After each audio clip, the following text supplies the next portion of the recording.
So you spent weeks building SOPs. You documented your client onboarding process. You wrote out how to run Facebook ads. You created checklists for fulfillment. You built a whole library of documentation.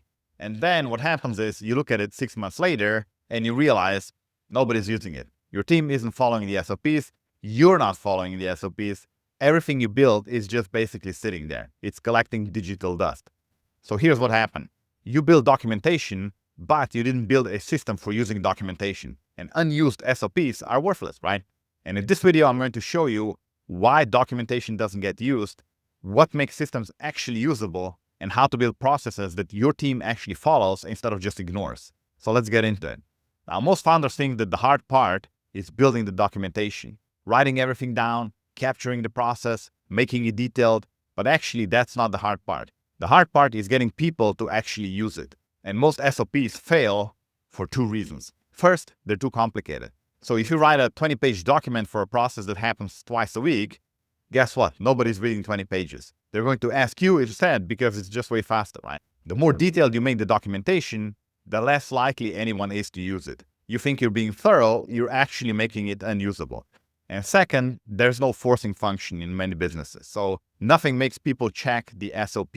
They can just do the work from memory or maybe ask you or a colleague. The SOP exists, but it's basically optional. And optional documentation will always get ignored. So this is the gap between building and using, and that's what actually happens. So you document the process because you're delegating it. You write everything down so the person taking it over knows what to do. You hand it off. They read it once, maybe, right? Then they start doing the work and they never look at the SOP again. Because now they think they know how to do it. They've got it in their head and the SOP becomes a reference. They might check if something goes wrong, but it's not guiding their daily work. And then over time, the way they do the process drifts, changes from what's documented. They develop their own shortcuts. They skip a few steps that seem unnecessary. They add things that aren't in the SOP. And now the process they're running doesn't match what's written down anymore. And you don't even know it because you're not checking and the SOP is out of date the moment someone stops following it exactly. And that's a very common scenario. But here's what makes the documentation actually usable. Usable documentation has two characteristics. It's simple and it's integrated into the workflow. Simple means it's minimal. It's not comprehensive. It's not every single detail explained. It's just minimal. You don't need to document every possible scenario. You need to document the core steps and the key decision points. And that's it. That's good enough, right?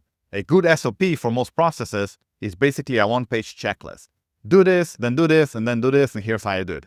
That's it. And if this happens, then you do that. That's it. It's simple enough that someone can reference it while working without losing momentum. And integrated means it's part of how work happens. So it's not a separate document that they have to remember to go and check, but it's built into the system where the work gets done. So for example, if you have a client onboarding process, then the checklist should live in whatever tool you use to manage clients. It's not somewhere in a Google Doc, archived and forgotten. It's right there where the work happens. So every time someone onboards a client, they see the checklist and they follow it. It's not optional. It's how work gets done. So now let's talk about the structure of the SOP. So most founders build manuals, but really you should just be building checklists. A manual is something that explains everything. The background, the reasoning, the edge cases, alternatives, it's like super comprehensive, but a checklist just shows the steps. Do this, check the box, done. Move to the next thing, right? It's operational, it's practical. Manuals are for training. When someone's learning a process for the first time, yeah, sure, give them the manual, right? Let them understand the why behind each step. But once they know the process, they don't need the manual anymore. They need the checklist, something quick that they can reference to make sure that they didn't miss anything. So that's the shift.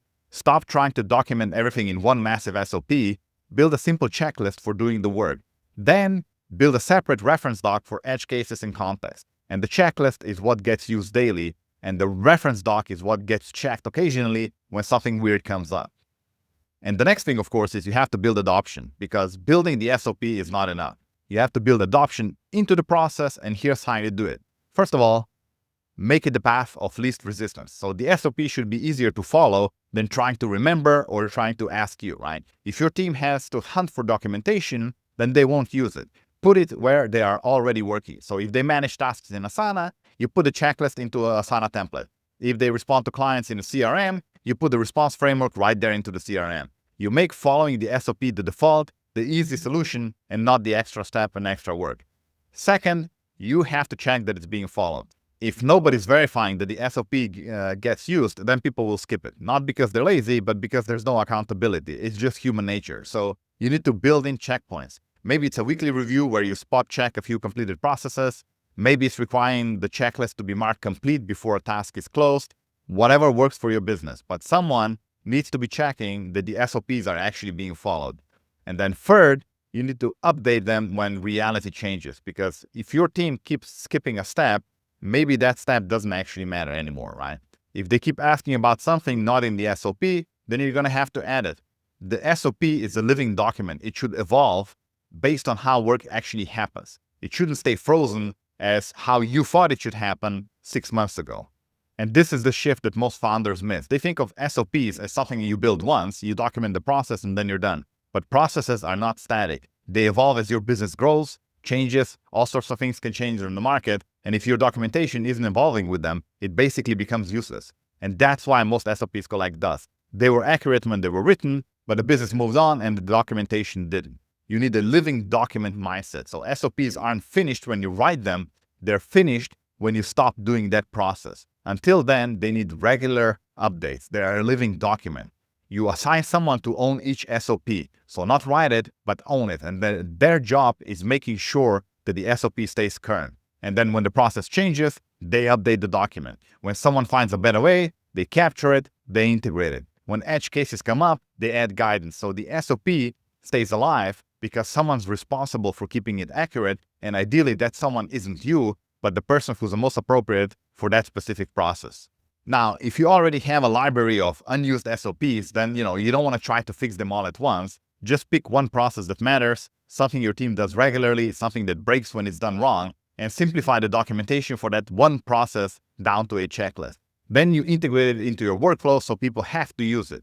And then you check that it's being followed and that it's being updated when it's needed. So get that one SOP working, and then you move on to the next one. One process at a time, you build a culture of actually using documentation instead of just building it. So to wrap it up, documentation alone doesn't create value. Following documentation is what creates value. And most founders build SOPs and then they wonder why nothing changed or not much has changed. Nothing changed because nobody's using what you build. You want to make your SOPs simple enough to actually reference. You want to integrate them into the workflow so they're not optional. You want to check that they're being followed and keep them updated as processes evolve. Start with one process and you get that right before trying to systemize everything. And that's how you go from having documentation to having systems that people actually use. And that's how you turn unused SOPs into actual operational leverage. And that's how you'll build a business that runs on process instead of just hoping that people remember what to do, or worse, keep coming to you with all sorts of questions every single day.